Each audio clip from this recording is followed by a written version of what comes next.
Hello, അസ്സലാമു അലൈക്കും. എന്തൊക്കെയുണ്ട് വിശേഷങ്ങൾ? എല്ലാവരും സുഖമായിരിക്കുന്നല്ലോ അല്ലേ? ഞാനൊക്കെ ഇവിടെ സുഖമായിരിക്കുന്നു. പിന്നെ ഒരു കാര്യം പറയാനുള്ളത്, നമ്മൾ പാം ക്രാഫ്റ്റിന് ഒരു ബാക്കപ്പ് ചാനൽ കൂടെ സ്റ്റാർട്ട് ചെയ്തിട്ടുണ്ട്. പാം ക്രാഫ്റ്റ് ഷോർട്സ് ആണ് പേര്. അപ്പോൾ അതിൽ മെയിനായിട്ട് ക്രാഫ്റ്റിൻ്റെയും അതുപോലെ ബോട്ടിൽ ആർട്ടിൻ്റെ ഒക്കെ ഷോർട്ട് വീഡിയോ ആയിരിക്കും കേട്ടോ ഒപ്പം വരിക. പിന്നീട് കുറച്ച് മാറ്റങ്ങളൊക്കെ വരുത്തിയിട്ട് വരും. അപ്പോൾ ഇതുവരെ കട്ട ചെങ്കാട്ട് നിന്നിട്ടുള്ള ഇവിടെ സപ്പോർട്ട് ചെയ്തിട്ടുള്ള എല്ലാവരും ഒന്ന് അവിടെ വന്ന് സപ്പോർട്ട് ചെയ്യണേ. ഇന്നും നമ്മളൊരു ബോട്ടിലായിട്ട് തന്നെയാണ് ചെയ്യാൻ പോണത്. അപ്പോൾ അതിന് വേണ്ടിയിട്ട് ഞാനൊരു ഗ്ലാസിൻ്റെ ബോട്ടിൽ എടുത്തിട്ടുണ്ട്. എന്നിട്ട് നമ്മൾ ഈ ഒരു ബോട്ടിലേക്ക് ജൂട്ടിൻ്റെ ത്രെഡ് ഒന്ന് ഇങ്ങനെ റോൾ ചെയ്ത് കൊടുക്കുകയാണ്. അപ്പോൾ ഇത് അത്ര ക്വാളിറ്റിയുള്ള ടൈപ്പ് ജൂട്ട് ത്രെഡ് ഒന്നുമല്ല കേട്ടോ. അത് സാധാരണ ഇങ്ങനെ കടയിൽ നിന്നൊക്കെ സാധനം വാങ്ങിക്കുമ്പോൾ ഇങ്ങനെ കെട്ടിയിട്ട് വരുന്ന ആ ഒരു ത്രെഡ് ഞാനിങ്ങനെ കളക്ട് ചെയ്ത് വെച്ചിട്ടുള്ളതായിരുന്നു. അപ്പോൾ നിങ്ങളുടെ കയ്യിൽ അതൊന്നും ഇല്ലയെന്നുണ്ടെങ്കിൽ നിങ്ങൾക്ക് ഇങ്ങനെ ക്രാഫ്റ്റിന് ഷോപ്പ് പോയാലും ഇങ്ങനെ കുറഞ്ഞ റേറ്റിനൊക്കെ അത് വാങ്ങിക്കാൻ കിട്ടും. ഇനിയിപ്പോൾ ജൂട്ട് ത്രെഡിന് പകരം നിങ്ങൾക്ക് വേണമെങ്കിൽ വൂളൻ ത്രെഡ് യൂസ് ചെയ്യാം. അതും അല്ലാന്നുണ്ടെങ്കിൽ ബോട്ടിൽ ഏതെങ്കിലും ഒരു ബേസ് കോട്ട് അടിച്ചിട്ടും ചെയ്യാം കേട്ടോ. അപ്പോൾ അങ്ങനെ ഞാൻ ഈ ഒരു ജൂട്ട് ത്രെഡ് ഞാൻ ഈ ബോട്ടിൽ മുഴുവനായിട്ടും ഇങ്ങനെ ഫെവിക്കോൾ ഉപയോഗിച്ചിട്ടൊന്നിങ്ങനെ ഒട്ടിച്ച് കൊടുത്തിട്ടൊന്ന് റോൾ ചെയ്യുന്നുണ്ട്. അപ്പോൾ എല്ലാ ഭാഗത്തും നമ്മൾ ഫെവിക്കോൾ അപ്ലൈ ചെയ്യേണ്ട, ഇടയ്ക്കിടയ്ക്കൊക്കെ ഇങ്ങനെ അപ്ലൈ ചെയ്തിട്ട് റെഡിയാക്കി എടുത്താൽ മതി. ഞാൻ ഈ ബോട്ടിൽ ഇങ്ങനെ ഈ ജൂട്ട് ത്രെഡ് ഇങ്ങനെ ചുറ്റുന്ന സമയത്ത് ഒന്ന് ചെറുതായിട്ട് ഇങ്ങനെ കൈകൊണ്ട് ഇങ്ങനെ പിരിച്ചു കൊടുക്കുന്നുണ്ട്. അപ്പോൾ അങ്ങനെ പിരിക്കുന്ന സമയത്ത് നല്ലൊരു ഭംഗി ഉണ്ടാവുമല്ലോ. അപ്പോൾ അങ്ങനെയാണ് ഞാനിത് ഫുള്ളായിട്ടൊന്നിങ്ങനെ ചെയ്ത് കൊടുക്കുന്നത് കേട്ടോ. എന്നിട്ട് അതിൻ്റെ ആ ടിപ്പിലൊക്കെ നമ്മൾ നന്നായിട്ടൊന്നിങ്ങനെ ഫെവിക്കോൾ അപ്ലൈ ചെയ്യുക. അപ്പോൾ അത് ശരിക്കും തന്നെ ഇങ്ങനെ അത് സ്റ്റിക്കായിട്ട് കിട്ടിക്കോളും. അപ്പോൾ അങ്ങനെ അത് ഫുള്ളായിട്ടൊന്നിങ്ങനെ ഒട്ടിച്ച് റെഡിയാക്കി എടുത്തിട്ടുണ്ട്. അപ്പോൾ ഇത് സാധാരണ ഒരു ടൈപ്പ് ജൂട്ട് ത്രെഡ് ആയതുകൊണ്ട് തന്നെ അതിനിങ്ങനെ കുറച്ച് ത്രെഡുകളൊക്കെ ഉണ്ടാവും, ഒരു അധികമുള്ള നാരൊക്കെ ഉണ്ടാവില്ല. അപ്പോൾ അത്ര ഒരു ഭംഗി ഉണ്ടാവില്ല. അപ്പോൾ അത് ഞാനിങ്ങനെ ചെറുതായിട്ട് ലൈറ്റർ യൂസ് ചെയ്തിട്ടൊന്നിങ്ങനെ ഒന്ന് ബേൺ ചെയ്തെടുക്കുന്നുണ്ട്. നമ്മളിത് ബേൺ ചെയ്യുന്ന സമയത്ത് നന്നായിട്ടൊന്ന് ശ്രദ്ധിച്ചിട്ട് ചെയ്യണം. അല്ലാന്നുണ്ടെങ്കിൽ എല്ലാം ഇങ്ങനെ കത്തിപ്പോയി കഴിഞ്ഞാൽ നമ്മൾ ചെയ്തതൊക്കെ വേസ്റ്റ് ആയിട്ട് പോകുമല്ലോ. പിന്നെ കരിയൊക്കെ ആയിട്ടുണ്ടെന്നുണ്ടെങ്കിൽ നമ്മളൊരു പഴയ തുണി എടുത്തിട്ട് ഇങ്ങനെ ഒന്ന് ജസ്റ്റ് ഒന്നിങ്ങനെ തുടച്ചു കൊടുത്താൽ മതി. അപ്പോൾ നമ്മളെ ബോട്ടിൽ ഇവിടെ റെഡി ആയിട്ടുണ്ട്. പിന്നെ ഞാനിവിടെ എടുത്തിട്ടുള്ളത് എരഞ്ഞിമരത്തിൻ്റെ കുറച്ച് സീഡ്സാണ്. അപ്പോൾ ഈ ഒരു സീഡ് നല്ലൊരു ഭംഗിയുള്ള സീഡാണ്. അപ്പോൾ ആദ്യം ഇത് ഇങ്ങനെയുള്ളൊരു കായ പോലെ ഉണ്ടാവും. ഈ ഇലഞ്ഞിൻ്റെ ആ ഒരു പൂവ് ഉണ്ടായി കഴിഞ്ഞിട്ട് പിന്നെ ആ കായയുടെ അകത്താണ് ഈ ഒരു സീഡ് ഉണ്ടാവുക. ഈ ഒരു സീഡ് ആദ്യം ഇങ്ങനെ ഗ്രീൻ കളറിലാണ് ഉണ്ടാവുക. പിന്നീട് അതിങ്ങനെ ഒരു ഓറഞ്ച് കളറായി വന്നിട്ട് പിന്നെ അത് പഴുത്തിട്ട് ഇങ്ങനെ താഴെ വീഴുക ചെയ്യുക കേട്ടോ. എന്നിട്ട് അതിൻ്റെ അകത്ത് ഇങ്ങനെ നമ്മളിങ്ങനെ പൊട്ടിച്ച് നോക്കുന്ന സമയത്ത് ഇങ്ങനെ ചെറുതായിട്ടൊരു സീഡ് ഉണ്ടാവും. അപ്പോൾ അത് പൊതുവേ ഇങ്ങനെ നമ്മളിങ്ങനെ പൊട്ടിക്കാൽ താഴെ വീണിട്ട് അതിനത് പൊട്ടിയിട്ട് ശരിയാവുക ചെയ്യാം. അപ്പോൾ അങ്ങനെ ഞാൻ എടുത്തിട്ടുള്ളതാണ് ഈ സീഡ്സൊക്കെ. പിന്നെ ഞാനിങ്ങനെ പൊട്ടിപ്പോവാത്ത ഒരു മുഴുവനായിട്ടുള്ള കുറച്ച് കായ എടുത്ത് വെച്ചിട്ടുണ്ട്. നമുക്കിങ്ങനെ ഇതൊക്കെ വെച്ചിട്ടൊന്ന് ട്രൈ ചെയ്ത് നോക്കാം. പിന്നെ ഞാനിങ്ങനെ വൂളൻ ത്രെഡും എടുത്ത് വെച്ചിട്ടുണ്ട് കേട്ടോ. കുറച്ച് ഗ്രീൻ കളറാണ് എടുത്തിട്ടുള്ളത്. എന്നിട്ട് നമുക്കിത് ബോട്ടിലേക്ക് ഇങ്ങനെ സ്റ്റിക്ക് ചെയ്ത് കൊടുക്കണം. അപ്പോൾ അതിന് ഞാനിങ്ങനെ ഗ്ലൂ ഗണ്ണാണ് യൂസ് ചെയ്യുന്നത്. അപ്പോൾ ആദ്യം ഗ്ലൂ ഗണ്ണ് ഉപയോഗിച്ചിട്ട് നമ്മൾ ആ ഒരു വൂളൻ ത്രെഡ് ഇങ്ങനെ ഒന്ന് ഒരു സ്റ്റെമ്മ് പോലെ ഒന്ന് ഇങ്ങനെ ഒട്ടിച്ച് കൊടുക്കുന്നുണ്ട്. നിങ്ങളുടെ കയ്യിൽ വൂളൻ ത്രെഡ് ഇല്ലയെന്നുണ്ടെങ്കിൽ ടിഷ്യൂ പേപ്പർ റോൾ ചെയ്തിട്ട് ഗ്രീൻ കളർ പെയിൻറ്റ് അടിച്ച് കൊടുക്കാം. അല്ലാന്നുണ്ടെങ്കിൽ ടിഷ്യൂ പേപ്പറിന് ഇങ്ങനെ ഫ്ലവർ ടേപ്പൊക്കെ ചുറ്റിയിട്ട് ഇങ്ങനെ വേണമെങ്കിൽ ഒട്ടിച്ച് കൊടുക്കാം കേട്ടോ. അപ്പോൾ എന്ത് വേണമെങ്കിലും യൂസ് ചെയ്യാം. അപ്പോൾ ഞാനിവിടെ ഒരുപാട് ഉണ്ടായിരുന്ന ഒരു വൂളൻ ത്രെഡ്, അപ്പോൾ അതുകൊണ്ടാണ് ആ ഒരു ഗ്രീൻ കളർ വെച്ചിട്ട് ഇങ്ങനെ ഒന്ന് ഒട്ടിച്ചെടുത്തിട്ടുള്ളത്. അപ്പോൾ ആദ്യം നടുക്ക് ഞാനിങ്ങനെ കുറച്ചൊരു വലിയൊരു സ്റ്റെമ്മ് പോലെ ഇങ്ങനെ ചെയ്തതാണ്. കുറച്ചൊന്നിങ്ങനെ വളഞ്ഞിട്ട് പിന്നെ അതിൻ്റെ രണ്ട് സൈഡിലായിട്ട് ഇങ്ങനെ കുറച്ച് ചെറുതായിട്ടുള്ള രീതിയിൽ ഒരു 2 എണ്ണം വീതം താഴെയും ചെയ്യുന്നുണ്ട്. ഇനി നമുക്ക് നമ്മൾ എടുത്തു വെച്ചിട്ടുള്ള ആ ഒരു സീഡ്സ് ഇങ്ങനെ ഓരോന്നായിട്ട് ഒട്ടിച്ചു കൊടുക്കാം. അപ്പോൾ ആ ഒരു സീഡ്സിൻ്റെ ഇങ്ങനെ കുറച്ച് ഷാർപ്പായിട്ടുള്ള ഒരു ഭാഗം ഇങ്ങനെ ആ ഒരു സ്റ്റെമ്മിൻ്റെ അടുത്തേക്ക്, അപ്പോൾ ആ രീതിയിലാണ് ഒട്ടിക്കുന്നത്. അപ്പോൾ അതിൻ്റെ ഓപ്പോസിറ്റായിട്ട് ഒട്ടിച്ചാലും കുഴപ്പമൊന്നുമില്ല കേട്ടോ. ഞാനപ്പോൾ ഇങ്ങനെയാണ് ഒട്ടിക്കുന്നത്. അപ്പോൾ അങ്ങനെ നമ്മൾ ആ ഒരു സ്റ്റെമ്മിൻ്റെ ഒരു സൈഡിൽ മുഴുവനായിട്ടൊന്നും ഇങ്ങനെ ഒട്ടിക്കുന്നുണ്ട്. അപ്പോൾ അടുത്തടുത്തായിട്ട് ഒട്ടിക്കുകയാണ്. ഒരുപാട് സീഡ്സ് എൻ്റെ കയ്യിലുള്ളതുകൊണ്ടാണ് അടുത്തടുത്തായിട്ട് ഒട്ടിക്കുന്നത്. അപ്പോൾ നിങ്ങൾക്ക് ഇങ്ങനത്തെ സീഡ്സൊക്കെ കിട്ടുകയാണെന്നുണ്ടെങ്കിൽ കുറച്ചൊരു ഗ്യാപ്പ് ഇട്ടിട്ട് വേണമെങ്കിൽ ചെയ്താലും കുഴപ്പമൊന്നുമില്ല കേട്ടോ. നമ്മളെ കയ്യിൽ എത്രയാണോ ആ ഒരു സീഡ്സ് ഉള്ളതെന്ന് വെച്ചാൽ അതിനനുസരിച്ച് ചെയ്തെടുത്താൽ മതി. ഈ ഒരു ഇലഞ്ഞിൻ്റെ സീഡ് എന്ന് പറയുമ്പോൾ നല്ലൊരു ഉറപ്പുള്ളൊരു ടൈപ്പ് സീഡ്സാണ്. അത്ര പെട്ടെന്നൊന്നും ചീത്തയായിട്ട് പോകുന്നില്ല. ഏകദേശം നമ്മൾ ഈ സപ്പോട്ടയുടെ ഒരു സീഡ്സ് ഇല്ലേ, ചിക്കുവിൻ്റെ, അപ്പോൾ അതുപോലൊക്കെ ഏകദേശം നല്ലൊരു ഉറപ്പുള്ളൊരു ടൈപ്പാണ്. ഇത് കുറേ ദിവസം ഇങ്ങനെ താഴെ കിടന്നിട്ടും വെള്ളമൊക്കെ തട്ടിയിട്ടും ചീത്തയായിട്ട് പോകുന്നൊന്നുമില്ല. പ്രസ് ചെയ്ത് നോക്കിയിട്ടൊക്കെ നല്ലൊരു ഉറപ്പിലൊക്കെ നിൽക്കുന്നതാണ്. അപ്പോൾ അങ്ങനെ ഞാനിത് കുറച്ചങ്ങനെ എടുത്ത് വെച്ചിട്ടുള്ളത്. കാരണം പെട്ടെന്നൊന്നും ചീത്തയായി പോകില്ല എന്ന് മനസ്സിലായപ്പോൾ ഒന്നിങ്ങനെ ട്രൈ ചെയ്ത് നോക്കാമെന്ന് വിചാരിച്ചതാണ്. ഇത് കുറേ ആയി ഞാൻ എടുത്ത് വെച്ചിട്ടോ. പക്ഷേ ചെയ്യണമെന്ന് ഇങ്ങനെ വിചാരിക്കും, പക്ഷേ അതങ്ങനെ മറന്നു പോയതായിരുന്നു. അങ്ങനെ നമ്മൾ ആ ഒരു സ്റ്റെമ്മിൻ്റെ ഒരു സൈഡിൽ മുഴുവനായിട്ട് നമ്മൾ ആ ഒരു സീഡ്സ് ഒട്ടിച്ച് കഴിഞ്ഞിട്ടുണ്ട്. ഇനി അതുപോലെ തന്നെ അതിൻ്റെ ആ ഒരു ഓപ്പോസിറ്റ് സൈഡിലും ഒട്ടിക്കുന്നുണ്ട് കേട്ടോ. അപ്പം നല്ലൊരു ഭംഗിയുണ്ട് കാണാൻ. പിന്നെ ഞാൻ വിചാരിച്ചിട്ടുണ്ടായിരുന്നത് നമ്മൾ ഒട്ടിച്ചിട്ടുള്ള ആ ഒരു ചെറിയ സ്റ്റെം ഉണ്ടല്ലോ, അപ്പോൾ അതിനിങ്ങനെ ഒരു സൈഡിലായിട്ട്, ഇപ്പോൾ ഇവിടെ ഒട്ടിച്ചിട്ടുണ്ടായിരുന്നു ഇതുപോലെ തന്നെ ഇങ്ങനെ ആ ഒരു സൈഡിലോട്ട് ലെഫ്റ്റ് സൈഡിലോട്ട് മാത്രം അങ്ങനെ ഒരു സൈഡിൽ മാത്രമായിട്ട് ഇങ്ങനെ ഒട്ടിക്കാമെന്നായിരുന്നു.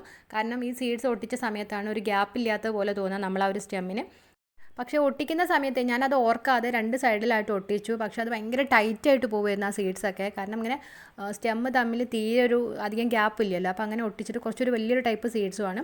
അപ്പോൾ ഇങ്ങനെ ഭയങ്കരമായിട്ട് നിറഞ്ഞിരിക്കുന്ന പോലെ തോന്നിയപ്പോൾ ഞാനിങ്ങനെ കുറേ പറിച്ചെടുക്കാമെന്ന് വിചാരിച്ചു. ആ ചെറുതൊക്കെ ഇങ്ങനെ, അപ്പം ആ ചെറിയ ഭാഗത്തുള്ള സീഡ്സൊക്കെ പെട്ടെന്ന് തന്നെ പറിക്കാൻ പറ്റുന്നുണ്ട്. പക്ഷേ ആ ഒരു വൂളൻ ത്രെഡ് ഉണ്ടല്ലോ, അപ്പോൾ അതിങ്ങനെ ആ ജൂട്ട് ത്രെഡായിട്ട് ഒട്ടിച്ച് നിന്നോണ്ട് ഇങ്ങനെ എല്ലാം ഇങ്ങനെ ഇളകി പോകുമായിരുന്നു. അപ്പോൾ പിന്നെ ഞാനത് എല്ലാം കൂടെ വൃത്തികേടായിട്ട് പോകുമെന്ന് വിചാരിച്ചിട്ട് ഞാൻ പിന്നെ അങ്ങനെ തന്നെ ഒട്ടിച്ചെടുത്തു. പിന്നെ നമ്മൾ എടുത്ത് വെച്ചിട്ടുള്ള ഒരു മുഴുവനായിട്ടുള്ള ഒരു കായ ഉണ്ടല്ലോ, അപ്പോൾ അതിന് നന്നായിട്ടൊന്ന് ഇങ്ങനെ പ്രസ് ചെയ്ത് നോക്കി പൊട്ടിപ്പോകുമോ എന്നുള്ളത്. പക്ഷേ ചീത്തയായി പോകുന്നൊന്നുമില്ല, നല്ലൊരു ഉറപ്പിൽ തന്നെ നിൽക്കുന്നുണ്ട്. അപ്പോൾ പിന്നെ ഞാൻ അതൊന്ന് ഒട്ടിച്ച് കൊടുക്കുന്നുണ്ട് കേട്ടോ. ഇനിയിപ്പോൾ ചീത്തയായി പോകുമൊന്നുമില്ല. അപ്പോൾ അത് ഞാനിങ്ങനെ ഒരു 3 എണ്ണം ഇങ്ങനെ ഒരു കായൊക്കെ ഉണ്ടായി കിടക്കുന്ന പോലെ ഒന്നിങ്ങനെ ഒട്ടിച്ച് കൊടുക്കുന്നത് കേട്ടോ. അപ്പോൾ ഒരു 3 എണ്ണം വീതം 6 എണ്ണമാണ് എൻ്റെ കയ്യിലുള്ളത്. അപ്പോൾ ഒരു 3 എണ്ണം ഞാൻ ഈ ഒരു സൈഡിലും പിന്നെ വേറൊരു 3 എണ്ണം അപ്പുറത്തെ സൈഡിലും ഒന്നിങ്ങനെ ഒട്ടിച്ച് കൊടുക്കുന്നുണ്ട്.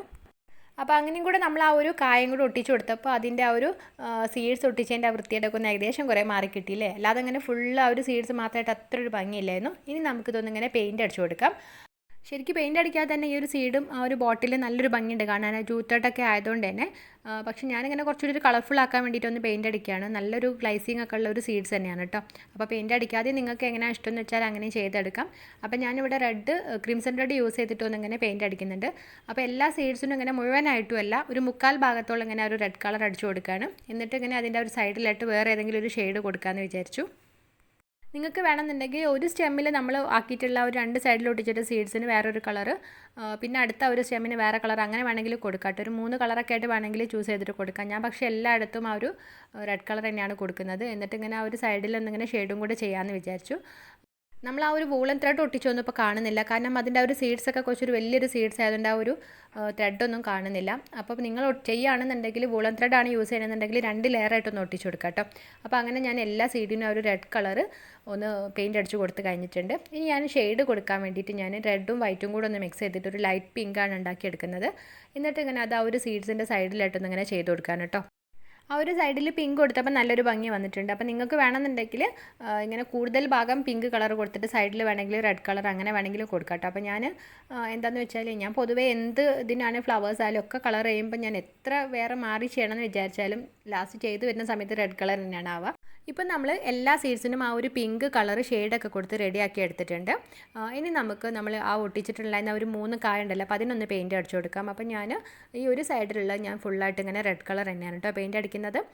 ആ റെഡ് കളർ അടിച്ചു കൊടുത്തപ്പോൾ അത്രയ്ക്കൊരു അട്രാക്ഷൻ ഇല്ലാത്ത പോലെ തോന്നുക. അപ്പോൾ പിന്നെ ഞാൻ റൈറ്റ് സൈഡിലുള്ള ഒരു ബണ്ടിലിന് ഞാൻ യെല്ലോ കളറാണ് കൊടുത്തിട്ടുള്ളത്. പക്ഷേ ആ യെല്ലോ കളർ എത്രത്തോളം മാച്ച് ആവുന്നുണ്ടോ എന്ന് തോന്നുന്നില്ല, കാരണം റെഡും പിങ്കിൻ്റെ കൂടെ ആ ഒരു യെല്ലോ അത്ര അങ്ങ് ചേരാത്ത പോലെ തോന്നുകയാണ് കേട്ടോ.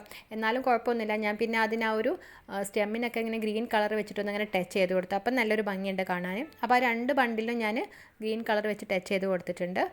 പിന്നെ ഞാൻ ആ ഒരു വൂളൻ ത്രെഡൊന്നും അവിടെ കാണുന്നില്ല, ഭയങ്കര നൈസായിട്ടുള്ളതാണല്ലോ. അപ്പോൾ അതിന് ആ ഒരു 2 സ്റ്റെമ്മിൻ്റെ ഇടയ്ക്ക് ഞാനിങ്ങനെ ചെറുതായിട്ട് ഒരു ഗ്രീൻ കളർ വെച്ചിട്ടൊന്നിങ്ങനെ ചെറുതായിട്ടൊന്നിങ്ങനെ ടച്ച് ചെയ്ത് കൊടുക്കുന്നുണ്ട്. അപ്പോൾ കുറച്ചും കൂടെ നല്ലൊരു ഭംഗിയായി വന്നിട്ടുണ്ട് നമ്മൾ ആ ഒരു ബോട്ടിൽ.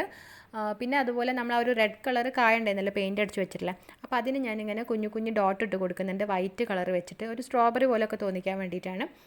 പെട്ടെന്ന് ഇങ്ങനെ ഒരു മഴക്കാറൊക്കെ വന്നിട്ട് ആകെ ഇരുട്ടായിട്ട് പോയിട്ടുണ്ടായിരുന്നു. ഞാൻ പിന്നെ ചെയ്ത് കുറച്ചും കൂടെ എല്ലാം ബാക്കിയുള്ളൂ എന്ന് വിചാരിച്ചിട്ട് പിന്നെ അങ്ങനെ തന്നെ കംപ്ലീറ്റ് ചെയ്ത് എടുത്തിട്ടുള്ളതാണ്. അതാണ് ഭയങ്കരമായിട്ട് ഇരുട്ടായിട്ടിരിക്കുന്നത്. പിന്നെ ഞാനിത് ബോട്ടിൽ ഫുള്ളായിട്ട് ഞാനിങ്ങനെ വാർണിഷും കൂടെ അടിച്ച് കൊടുത്തിട്ടുണ്ട് കേട്ടോ.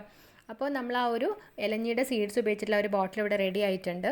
ഭയങ്കര സിമ്പിളാണ്. നമുക്ക് ഇങ്ങനെ സീഡ്സ് ഉപയോഗിച്ചിട്ട് ജസ്റ്റ് ഒന്ന് ഇങ്ങനെ ആ ഒരു ഇതുപോലെ ഒന്നിങ്ങനെ ഒട്ടിച്ച് കൊടുത്തിട്ടേ ഉള്ളൂ. അപ്പോൾ നിങ്ങൾക്ക് ഈ ഇലഞ്ഞിൻ്റെ സീഡ്സ് കിട്ടിയിട്ടില്ല എന്നുണ്ടെങ്കിൽ ഇതുപോലെ ചിക്കുവിൻ്റെ സീഡോ അല്ലെങ്കിൽ പുളിങ്കുരു ഒക്കെ വേണമെങ്കിൽ ഇതുപോലെ യൂസ് ചെയ്യാം കേട്ടോ. ഏകദേശം അതുപോലെയൊക്കെ തന്നെയുള്ള ഒരു സീഡ്സ് തന്നെയാണല്ലോ. ഇപ്പോൾ ആ ഒരു റെഡ് കളറിന് ഇങ്ങനെ ആ ഒരു വൈറ്റ് ഡോട്ട് കൊടുത്ത് സ്ട്രോബെറി പോലെയൊക്കെ ആയപ്പോൾ നല്ലൊരു ഭംഗിയുണ്ടല്ലേ കാണാൻ. എനിക്ക് ഒരുപാട് ഇഷ്ടമായി അത്. പിന്നെ അതുപോലെ നമ്മൾ ആ ഒരു സീഡ്സിന് ഇങ്ങനെ ഫുള്ളായിട്ട് റെഡ് കളറായിരുന്നു കൊടുത്തതെന്നുണ്ടെങ്കിൽ ഇത്രക്കൊരു ഭംഗി ഉണ്ടാവില്ല, കാരണം ഇങ്ങനെ അധികം ഗ്യാപ്പ് ഇല്ലാതാണല്ലോ നമ്മൾ ഒട്ടിച്ചിട്ടുണ്ടായിരുന്നത്. അപ്പോൾ ഇങ്ങനെ പരന്നിരിക്കുമ്പോൾ അത്ര ഒരു ഭംഗി ഉണ്ടാവില്ല. പിന്നെ അതുപോലെ അതിന് ആ ഒരു ലൈറ്റ് പിങ്കും കൂടെ കൊടുത്തപ്പോഴാണ് അതിന് നല്ലൊരു ഭംഗിയും ഇങ്ങനെ ഓരോ സ്റ്റെം ഇങ്ങനെ വേറെ വേറെ ആയിട്ടൊക്കെ നമുക്ക് കണ്ടിട്ട് തോന്നുന്നത്. നിങ്ങൾക്ക് ഇനിയിപ്പോൾ ഇലഞ്ഞിയുടെ സീഡൊന്നും കിട്ടിയിട്ടില്ല എന്നുണ്ടെങ്കിൽ പുളിങ്കുരു വേണമെങ്കിൽ യൂസ് ചെയ്യാം, അല്ലെങ്കിൽ ചിക്കുവിൻ്റെ സീഡൊക്കെ വേണമെങ്കിൽ യൂസ് ചെയ്യാം കേട്ടോ. അപ്പോൾ വീഡിയോസൊക്കെ ഇഷ്ടമായിട്ടുണ്ടെന്നുണ്ടെങ്കിൽ എല്ലാവരും ഒന്ന് അഭിപ്രായങ്ങളൊക്കെ ഒന്ന് കമൻറ്റ് ചെയ്യുക. അതുപോലെ എപ്പോഴും പറയാറുള്ള പോലെ തന്നെ വീഡിയോസൊക്കെ ഫാമിലിക്കും എല്ലാവർക്കും ഒന്ന് ഷെയർ ചെയ്ത് കൊടുത്തിട്ടൊന്ന് മാക്സിമം ഒന്ന് സപ്പോർട്ട് ചെയ്യുകയും ചെയ്യണേ. ഇനി നമുക്ക് ഹായ് പറയാനുള്ളത് ആർക്കൊക്കെ നോക്കാം. ആഷ്ന, അൻഷാദ്, ഫിദ, ഫൈഹ, മേഘ, നിദ ഫാത്തിമ, റിദ ഫാത്തിമ, സാനിയ, എല്ലാവർക്കും ഒരു ബിഗ് ഹായ് തന്നിട്ടുണ്ടേ. അപ്പോൾ വീഡിയോസൊക്കെ കണ്ടിട്ട് എല്ലാവരും ഒന്ന് ട്രൈ ചെയ്ത് നോക്കിയിട്ട് പിക്ചേഴ്സൊക്കെ ഒന്ന് അയച്ചേണ്ടത് ഇൻസ്റ്റാഗ്രാമിലേക്കും ഫേസ്ബുക്കിലേക്കുമാണ്. അപ്പോൾ അതിൻ്റെ സ്ക്രീൻഷോട്ടാണ് കേട്ടോ ഞാനിവിടെ തന്നിട്ടുള്ളത്. അപ്പോൾ പിക്കൊക്കെ അയക്കാൻ വരുന്ന സമയത്ത് എല്ലാവരും ഒന്ന് ഫോളോ ചെയ്യാനും മറക്കരുത് കേട്ടോ. അപ്പോൾ ഒരുപാട് പേര് സബ്സ്ക്രൈബ് ചെയ്യാതെ വീഡിയോസ് കാണുന്നുണ്ട്, പ്ലീസ് ഒന്ന് സബ്സ്ക്രൈബ് ചെയ്തിട്ട് സപ്പോർട്ട് ചെയ്യണേ. അതുപോലെ നമ്മളെ ചാനലിൽ വീഡിയോസ് അപ്ലോഡ് ചെയ്യുന്നത് വെനസ്ഡേ, ഫ്രൈഡേ, സൺഡേ 4:30 PM അപ്പോൾ വീഡിയോസൊക്കെ കണ്ടിട്ട് എല്ലാവരും ഒന്ന് മാക്സിമം ഒന്ന് സപ്പോർട്ട് ചെയ്യുക. അതുപോലെ സബ്സ്ക്രൈബ് ചെയ്യാത്തവരൊക്കെ ഒന്ന് സബ്സ്ക്രൈബ് ചെയ്തിട്ട് സപ്പോർട്ട് ചെയ്യണേ.